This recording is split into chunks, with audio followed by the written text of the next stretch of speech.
Light দিয়েছি, তিরপল দিয়েছি।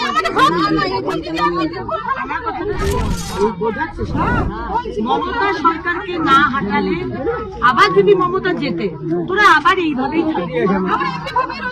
আর যদি মোদিজি যেতে, আজকে এখানে দাঁড়িয়ে বলে যাচ্ছি, প্রত্যেকটা তোর গরিব মানুষের বাড়ি হবে, বাড়ির সাথে মোদিজি বাথরুম দেবেন।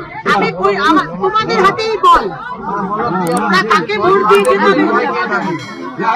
যে 15 বছর তোমাকে ঠকালো তাকে জেতাবে, নাকি যে তোমাকে বলছে 5 বছর আমাদের সুযোগ দাও তুমি তাকে জেতাবে?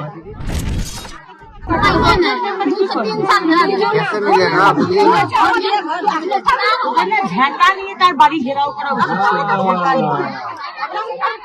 ঝাঁটা নিয়ে কষ্টটা তো তোদের হয়, বাড়ি নেই, বাথরুম নেই, জল নেই, রাস্তা নেই, লাইট নেই, স্কুল নেই, কিছু নেই, হাসপাতাল নেই।